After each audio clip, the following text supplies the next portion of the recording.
Om Tare Tu Tare Tu Re Soha. Om Tare Tu Tare Tu Re Soha. Om Tare Tu Tare Tu Re Soha. Om Tare Tu Tare. Okay, welcome back, everyone. Good to be with you. And yeah, a lot going on this week. Some of you were able to take Bodhisattva vows last night. Jetsuma is pretty wonderful. And we have Venerable Tenzin Darshi Sunday. And for those of you who don't know, you can attend online. So we got the thumbs up yesterday for that opportunity. So some of you online that don't live near be able to attend and register. So pretty exciting. Yeah, full-fledged Dharma week. All right. Let's get to it. So we're in the part of the text, we're moving from the foundational teachings into the now getting into the Mahayana path and the cultivation of bodhicitta, and they're linking the foundation and moving towards cultivating bodhicitta. And that's about as much as I know about the text, because I didn't look at it before we started. Time just flew by. So we'll see what happens. The roots of bodhicitta. Oops, there we go. I think we start right there under recall. Recall what you have learned about samsara, cyclic existence. That it is a situation in which we are under the control of karma and delusions, and therefore are, get this thing out of my way, not free to experience genuine, enduring happiness and peace. Our main delusion is ignorance, which is not just a lack of knowledge, but a misconception about how things exist, through which we see things in mistaken ways. And we spent a whole lot of time on that Sunday, right? We can recognize this through our own sense of self or I, our notion of how we exist. We all have an innate sense of a solid, real I that seems to exist on its own, somewhere inside of us. Most people never question this sense of I, asking, what is it? Does it exist the way it appears? Rather, they blindly believe in it and follow its orders, even when it tells us to act destructively. We are strongly preoccupied with our sense of self, feeling as though we are the most important person in the world, the center of the universe. Everything revolves around me. Everything has to be done my way. No one should ever disagree with me or go against me. With such attitudes at the core of our being, we feel justified in being possessively attached to whoever and whatever pleases us, and making sure they remain within our reach. And for the people and things that seem to interfere with our happiness, we feel aversion and hatred and think there's nothing wrong with complaining about or harming them. This is how attachment and aversion develop, based on ignorance about our own self or I. These three harmful attitudes, ignorant, attachment, and aversion, exist in our mind right from the beginning of our life, carried over from past lives. You can see a rudimentary form of it in small children. They get attached to the people and things that they find attractive, react with anger or fear towards people and things they find unattractive or frightening, and have a strong sense of I want this. I don't want that. Kind of a pep talk so far, right? It gets better. Our mind is overpowered by these delusions. We act in great karma.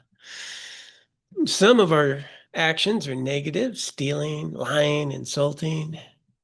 using our sexuality in harmful ways. Any of these actions that are complete with all four factors leave seeds in our mind that could cause unfortunate rebirths if they are not purified. Even our virtuous actions, if done under the influence of ignorance, will merely plant seeds for fortune. Wait, let me try that again.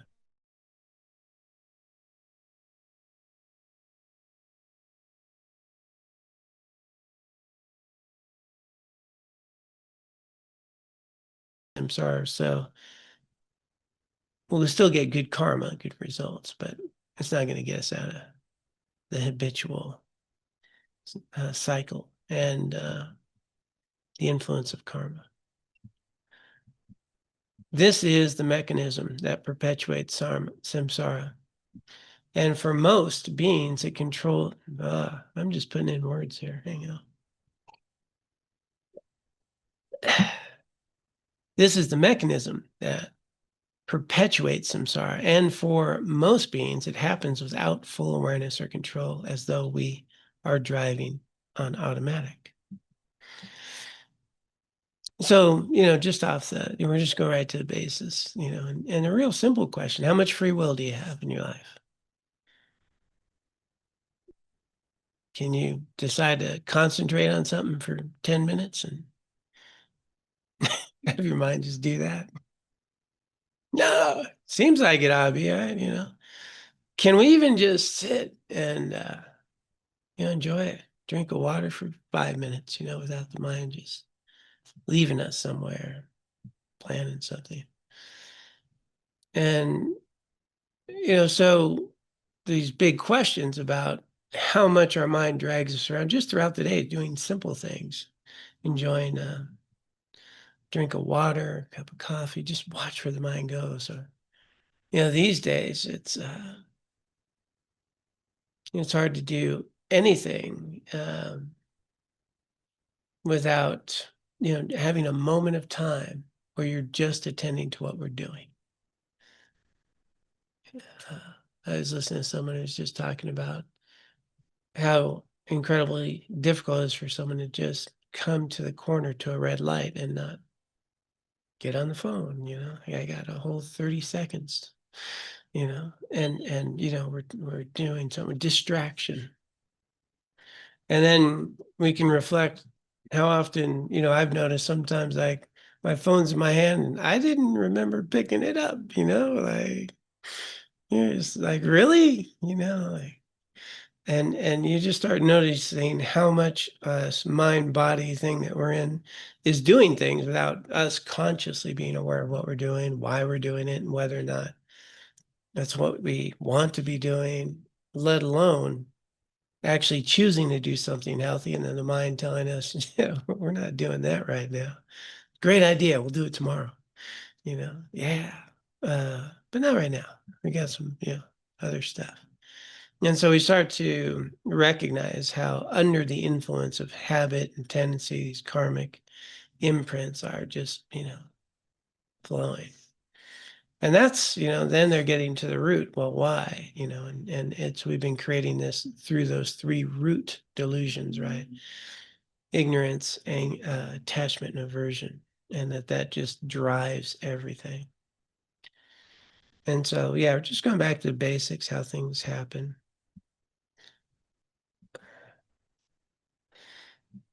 In the course of each life, we might accumulate millions of karmic seeds that travel with our consciousness into future lives.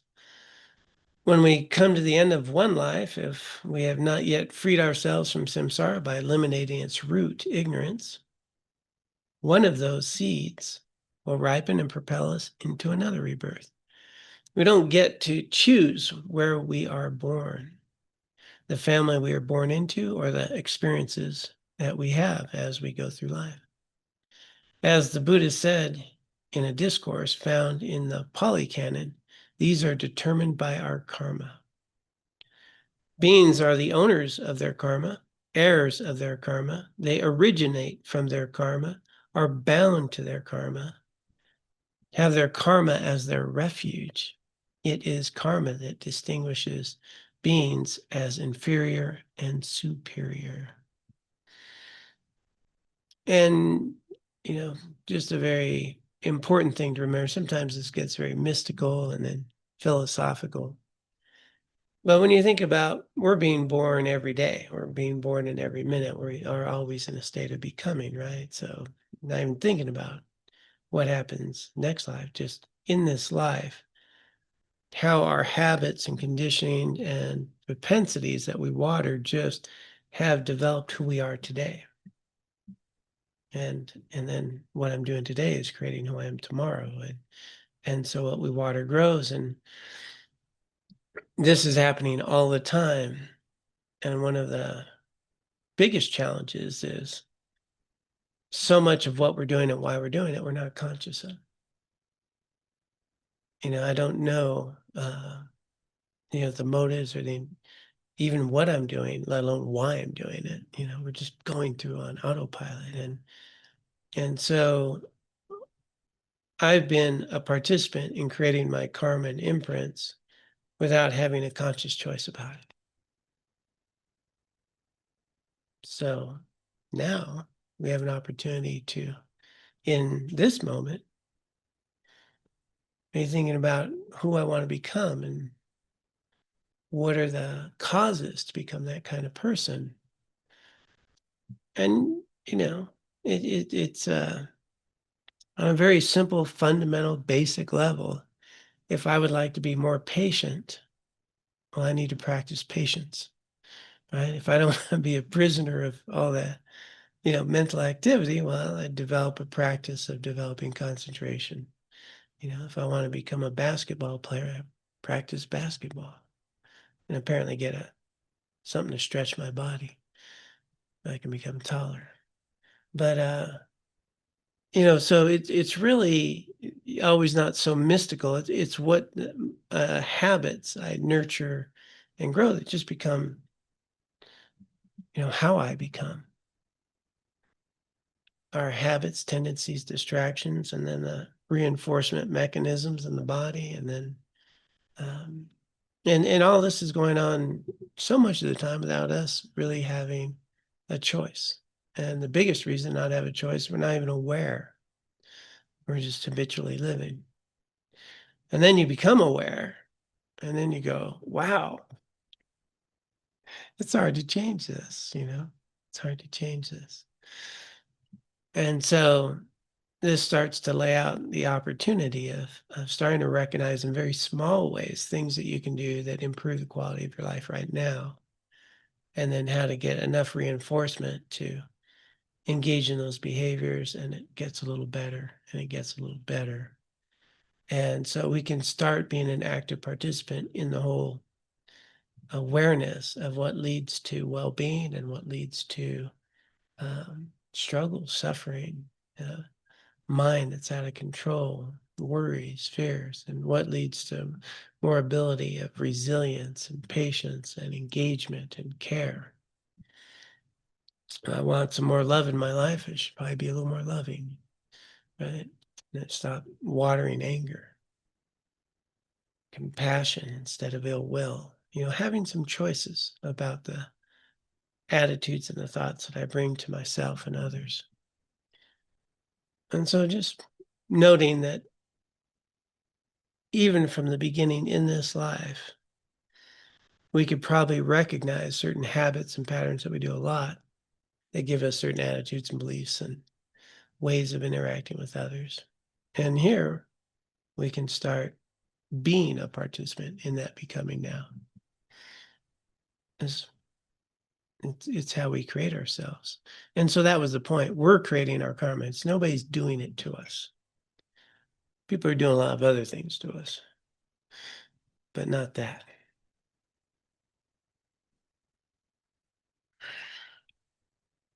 All right. See if you can get a sense of how you're bound by your karma, like someone tied up or handcuffed, not free to go where you want, do what you want, or have the experiences you wish for. If the thought arises, but samsara isn't all bad, there are beautiful and enjoyable things. This is true. There is cherry pie in the world. I tried to resist saying that. Didn't last long. Buddhism does not deny beauty and pleasure, but reminds us of their transience. Even a long, enjoyable, trouble-free life inevitably comes to an end, and then we are like the ball on a roulette wheel, uncertain where we will land. It could be in one of the three unfortunate realms, or in a miserable situation in a human world. As long as we are in samsara, we are never completely free of suffering. Recognize that samsara is a dreadful situation, like a prison. Imagine being taken from your home and brought to such a place. You probably wouldn't feel delighted and wish to stay there, but would do everything possible to get out. Renunciation is similar to this state of mind, clearly seeing the faults and disadvantages of samsara.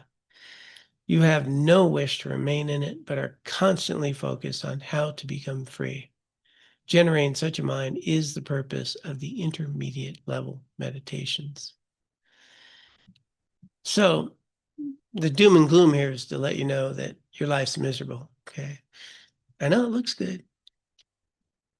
That mountain, well, I took a photo this morning, Mount Sopris, clouds are halfway down. It's looking like, whoa, I live here. The colors, man, fall colors, they're out. It's beautiful. It's a pretty nice walk to where I can use both my feet. I'm walking. So sometimes it doesn't feel so miserable, right? And then the sneaky part pops in. That isn't it weird how we could live in such a wonderful place, have such nice opportunities, and why would I ever get angry, frustrated, resentful, jealous, insecure, have anxiety, have some depression? Oh, wait a minute. It's not about all that, right? So how's my mind interacting with all of this? And, back again to people aren't doing what I want. My body's not doing what I want. I might get sick. We go through illness, we have injuries, we have these struggles. And those are more obvious, but then it gets sneakier, is we can't even choose, the type of emotion I'd like to have. We can't even choose to be kind to our loved one when we're angry at them. We actually get mad at people we love. You start going, whoa, there's trickier business here. And the people we care for the most are the ones we have the strongest attachments towards. So we're going to get affected more deeply one way or the other. Some people won't love us back. Some kids won't grow up the way we had planned for them. Man, isn't that disrespectful? Yeah, we nurture them to independence. They have their own lives. They do their own thing. And, and then we look at our stress, worry, fear, anxiety, frustration, anger, and we start to recognize, all that has to do with my mental and emotional states and how I'm relating to the events of this world. And I may not even notice that there's a beautiful Mount Sopris or fall color in front of me because my head is somewhere else, worrying about something else. I have no ability to even recognize the beauty that's in front of me. And then we get nice stuff, then we get used to it. Oh, man. Then I either need some other cool, nice stuff because it's kind of boring, or I don't have that nice stuff anymore.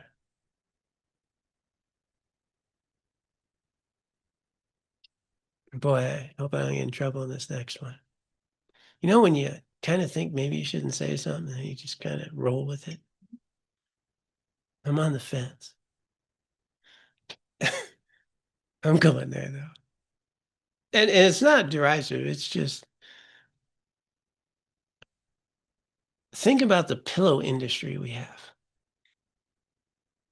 I mean, there's a whole industry on pillows so people can have just the right pillow and the neck thing. People have injuries and they need a certain pillow. And, people need to travel with a pillow. I mean, I'm not even going to get in the whole sheets and thread count stuff, but the level of comfort and discomfort and things that we need, and certain things are helpful, right? Like a neck injury, you need a proper pillow for that, right?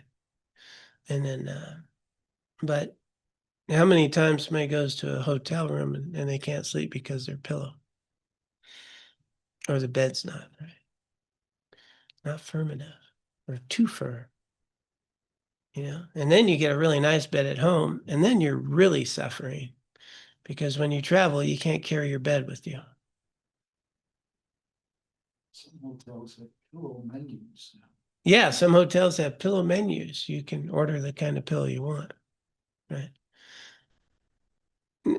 Now, you can go back a couple decades, and people survived without pillow menus. And some people even slept. And you just start to recognize that even with abundance, we create a different kind of suffering. And then we also recognize, well, maybe now our nervous systems are completely different from 30 years ago with the phones and the internet and the distraction and the attention, hijacking and, the multitasking. And, it's not like when you went home some years back and there was no email, you just went home. Yeah. You might watch Mutual of Omaha's Wild Kingdom or something. Anybody remember that? That was a night. Disney had a movie of the week or something, as I recall. Like get my little jammies on, watch that. But, that was a very different world without all that nervous system, that we have. That's built up now. It's jacked up, tense, tight, doing, And so maybe we need better pillows and better beds. I don't know. I actually was just listening to a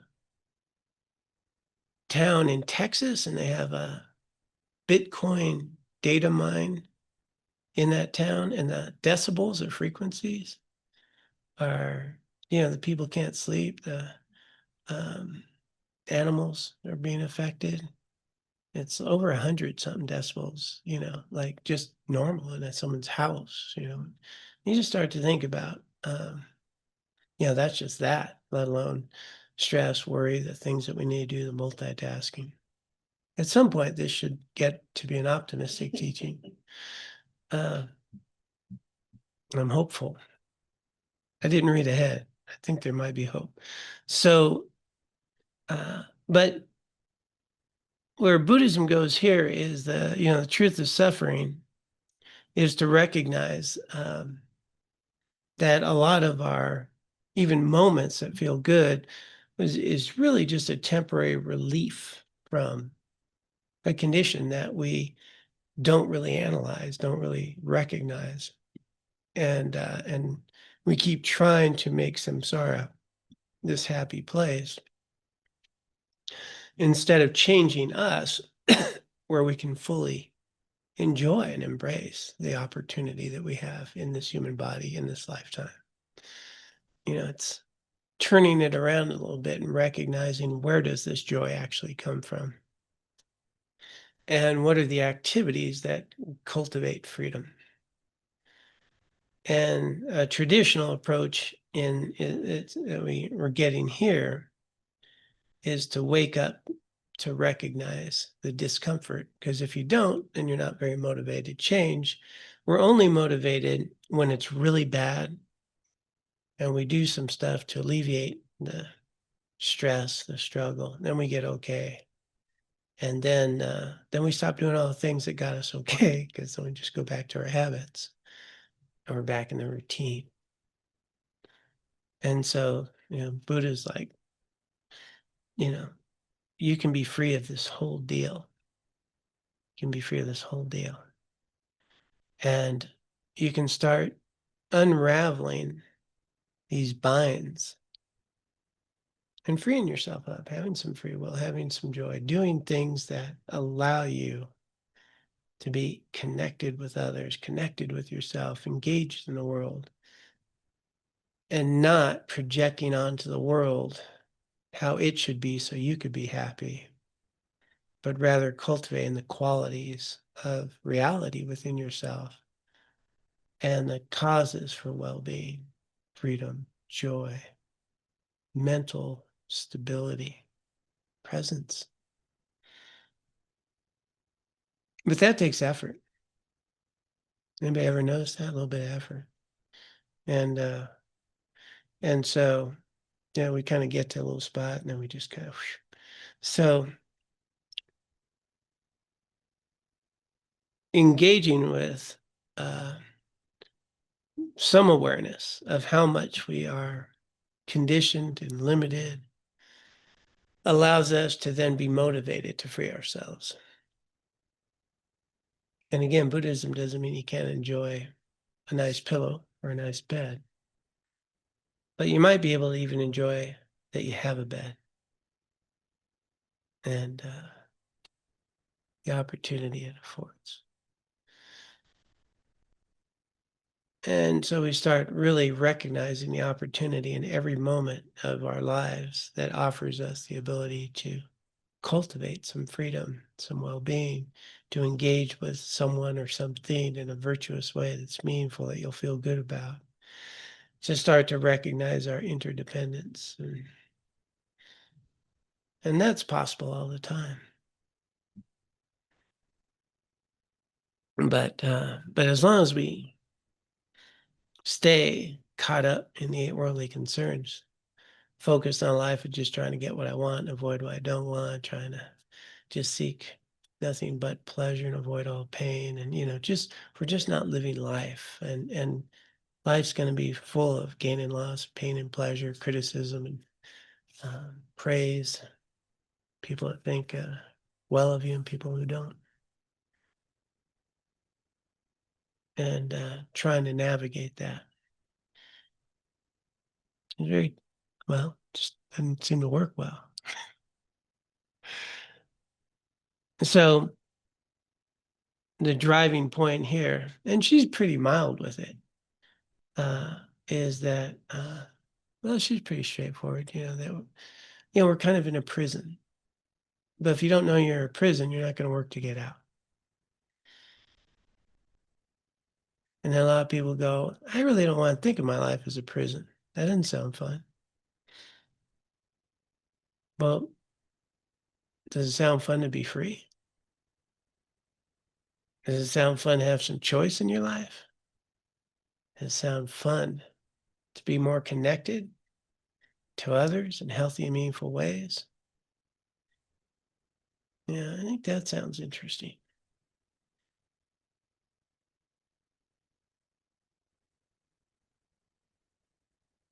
So first, one develops renunciation. Renunciation of the delusion that samsara can provide you the happiness you want. Renunciation of the delusion that we exist in this independent way and that we can get our needs met by all this stuff. And once you come to a place where you go, I want to be free of this habitual, karmic prison, then we have renunciation. Then we're going to spend our life focused on creating more freedom, cultivating causes for more well-being, more connection. And that'll be a primary focus, to use this life to become free of the imprints, struggles, habits, tendencies that block us. And that's your primary focus. Then once you have that, this next level goes to, what about everybody else? And then we start thinking about, how can we be helpful to others? Starts with helping ourselves. Then how can I be helpful to others? So the classic teachings on this is really to meditate and recognize the 3 forms of suffering. Suffering of suffering, suffering of change, the pervasive suffering intrinsic in samsara. And just being very clear about it, seeing it, knowing it. So that's where many of us are, working with that. And then recognizing that, noting that the cause of my suffering, my misunderstanding about where happiness and suffering comes from, my misunderstanding about how I exist in this world. And so we had suffering, causes suffering. Third one is cessation. No cause, no result. We can be free of this. And when that all comes together, then we have this renunciation that says, well, I'm using this life to water, nurture, and grow the freedom from samsara, freedom of this habitual way of being. And I'm not going to be attached to samsara. I'm going to use it wisely. I'm going to use this body wisely. I'm going to use my life wisely to cultivate freedom. And that's the main point of this life. And when somebody gets there, they have renunciation. That would technically be the entry point to a Buddhist path. Once you have this renunciation, you enter into the first path of accumulation. And then some people, well, that's a pretty big deal. But you just start thinking about little renunciations. I'm going to renounce, getting angry at so-and-so. I'm going to renunciate, certain habits that have been unhealthy in my life. You start seeing how they've inhibited you and limited you. And so you've all changed some of your habits. You have some renunciation for certain things that you used to be very attached to. And you start doing other things that are more healthy and more beneficial. So it's more like that. We just start letting go, starting to build up habits that are supportive of the person you want to be, the freedom you want to have. And at some point, I'll give up licorice. I'm thinking. It's a big jar, like red vines on my table. In my defense, it was only $4.14, normally $13.79. It was like a message. The sign was on the floor and I picked it up, and it had fallen off. It was $4.14. I was like, what? It was, I think a reward for my care for picking up the sign.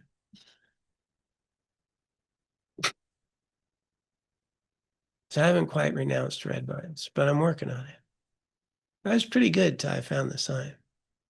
So, but we want to start letting go of these things that that have not been healthy, and then at some point we start renouncing the delusion of a independent self, and then things really get moving, right? I start to recognize that everything about me is interdependent, and this opportunity to live is only independence upon people, causes, conditions, and that we're in this together. That you are providing me the life I get to have, as are many people I've never even met who lived in centuries ago that I'm unaware of have created the conditions to have a life. And then we start going, okay, how do I use this life to be healthy in a part of this much bigger thing that's unfolding? What's my role to play? What are these lessons? And so with that, then we more easily let go of some of these attachments that have been unhealthy. And then eventually we stop having attachments and start having love. We start having appreciation instead of attachment. We start valuing ourselves and others and what's provided. Yeah. And then she's about to bring into, what about everybody else? If I'm reaching this spot, I'm getting free. What about others? And now we start moving towards Bodhicitta, the great compassion, the energy to dedicate your life to being of benefit to all beings. So some of you I know took Bodhisattva vows last night, so we're just moving into that aspiration.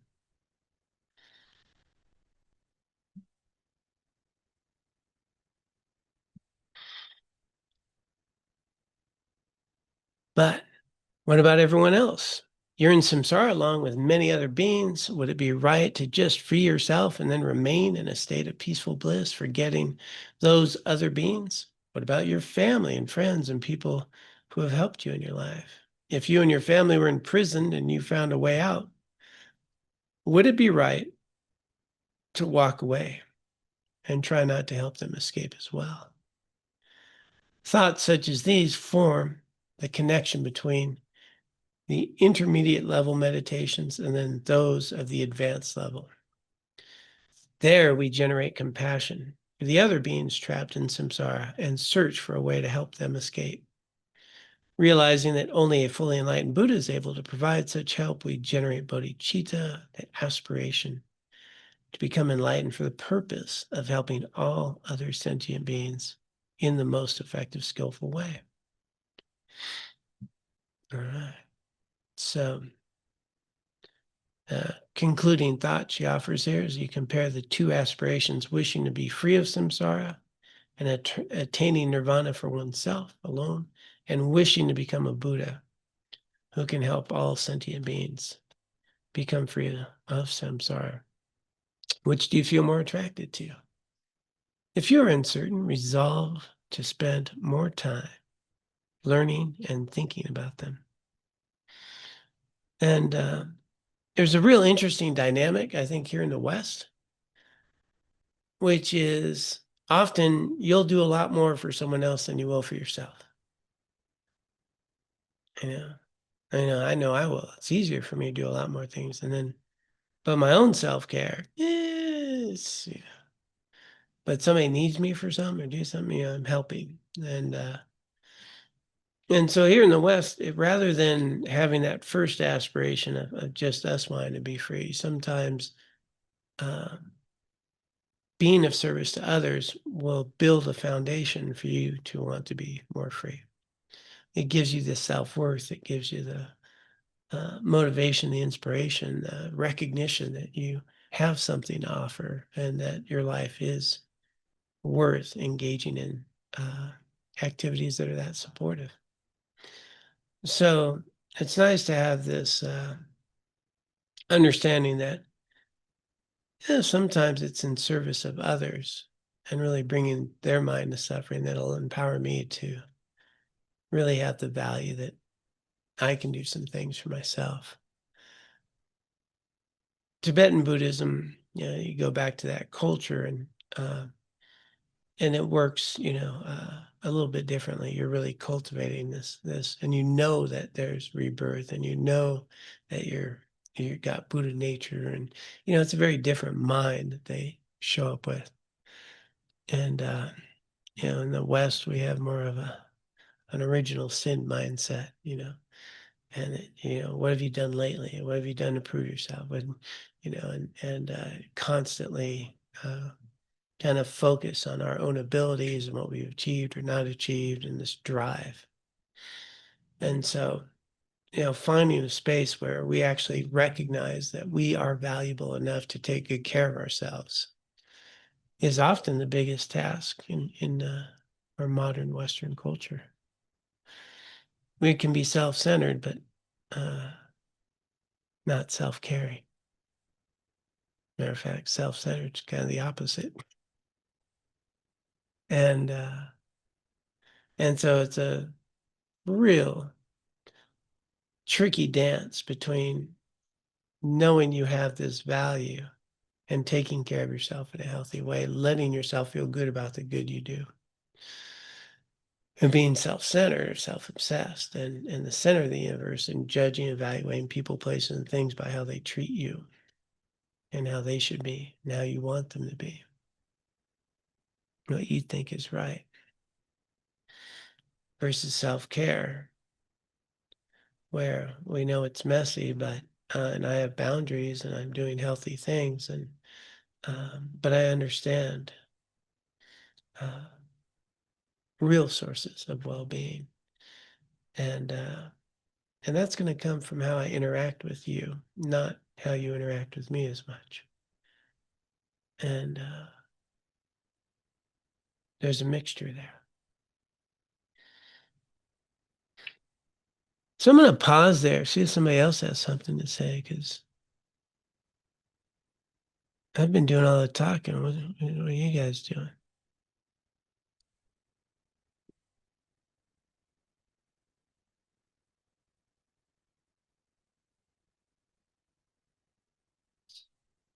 Okay. Got a hot mic on the floor. Hi, everyone. It's so nice to be here with all of you.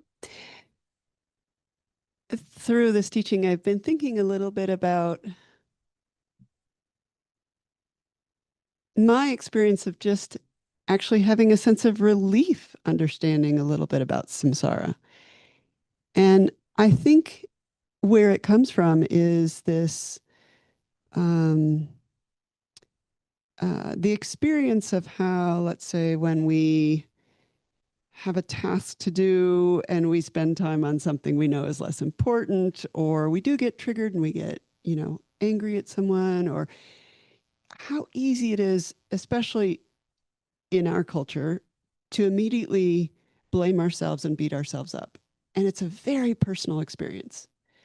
And I think what this whole viewpoint of samsara brought to me was this recognition that that is part of the conditioned mind, that I'm not alone. And so while you keep saying it's like doom and gloom talk, I had a sense of like relief and hopefulness when I first came across this. And so I'm just remembering that experience and how easy, and I think I can recognize, that moment when something else happens and I take it very personally again, I can pause and I can remember. Not only is this pervasive and, something that everyone experiences, but that there's a path. So it's actually very hopeful. So that's what I've been thinking about through this versus all doom and gloom.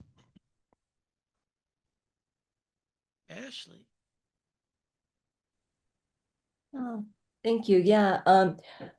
When I was first thinking about renunciation, what kind of came to me was, that kind of Catholic guilt thing of I got to give up all the stuff I like, no candy. I used to give up chocolate for Lent. And of course, as soon as Lent was over, I would go back to eating chocolate. It didn't really change me in any way. But reframing that as like, I want to give up being unhappy. I want to give up the things that are causing me to suffer, mentally. And even though my life is really good right now, there's, still those things, that the mental suffering. So reframing it in that context of, it's not like giving up all the fun in my life. It's letting go of the things that cause me not to enjoy life, and actually maybe enjoying it more because I'm not clinging to it. Like my son was saying the other day that he didn't want to do the play this fall because he wanted a break and was tired, and so my first reaction would have been clinging to it, and my image of myself as a theater mom. But then I thought, wait, no, that's me. That's my clinging. What does he want? How, my goal is for him to be happy. And so I was able to let go of that pretty quickly, and it felt so good. Not to be carrying around that, like Laura was saying, it's almost kind of a relief when you let go of something you've been carrying around. Also, I had one quick request for the group. I'm going to be having sinus surgery on Friday, so I was just wondering if everyone could send some healing vibes on Friday.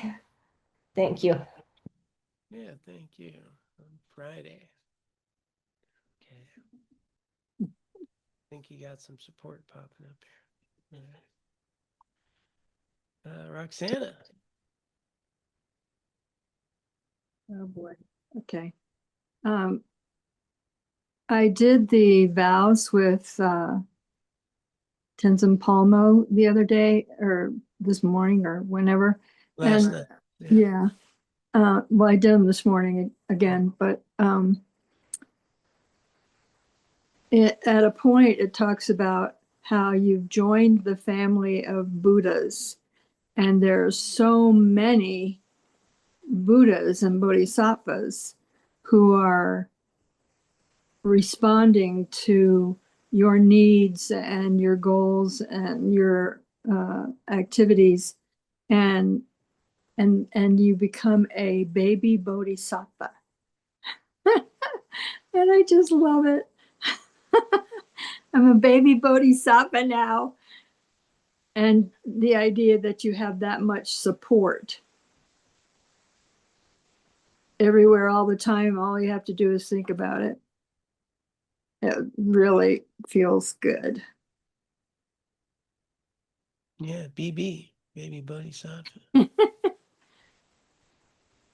Yeah, it's wonderful. Thank you. Yeah, it was inspiring last night. Yeah.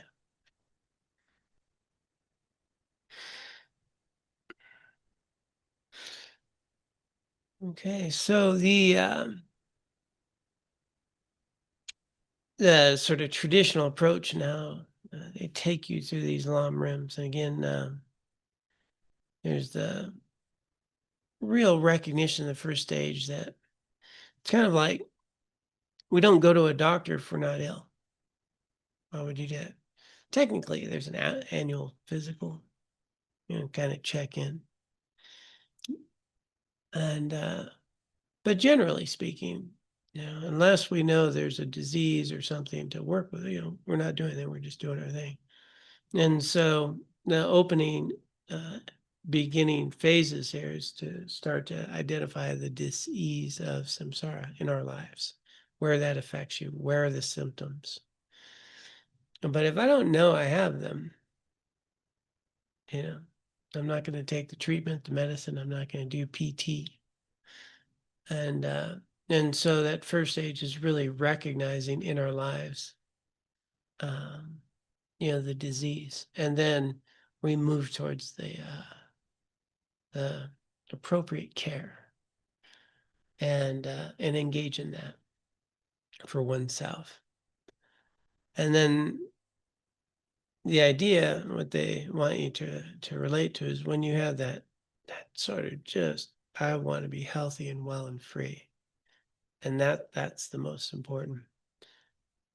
At some point, you can have that same level of motivation for all others.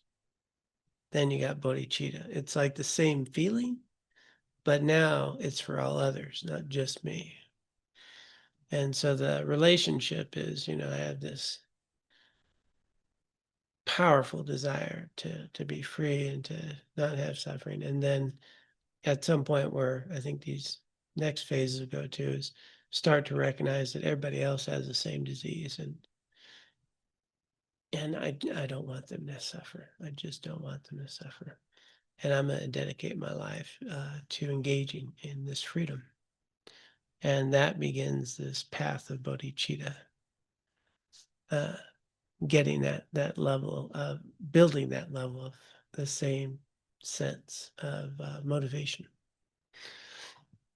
And as Laura pointed, I tend to be much more on the positive side of things. Like, it sounds better to be healthy and well. But if we don't know we have a disease, it's hard to have the inertia to engage in. But I think what we need is the reward. Like, you start feeling free, as Ashley was pointing out as well. Like, wow, I can do this. I deserve to not do these things. I deserve more freedom. And we can start recognizing that value, that, there's a liberation. And then this path becomes a self-rewarding path instead of a big effortful trudge to work all through, but rather a joyful effort that you deserve to engage in activities that liberate you, that allow more connection, allow more joy, allow more peace and ease, allow more resiliency, that we're getting healthier, we're getting the therapeutic process involved. We're taking the medicine, we're doing the PT, we're following the directions, we're getting freer. Yeah. And that becomes pretty exciting. All right. Anybody else got anything, or I'll wrap it up? Okay. Let us take a moment to dedicate the time, energy, the merit, the wisdom that we have cultivated here today for the benefit of all beings and for our own continued spiritual growth. May our efforts and energy to understand ourselves, to bring more loving kindness to ourselves and others, may that prove fruitful. May it find its way into the world, be of benefit to others. May we dedicate this merit for our own continued spiritual growth and understanding, that we may engage in activities that are virtuous, helpful, loving, and kind, compassionate towards ourselves and others, that we may nurture and grow the seeds of liberation so we can be of greatest benefit to all.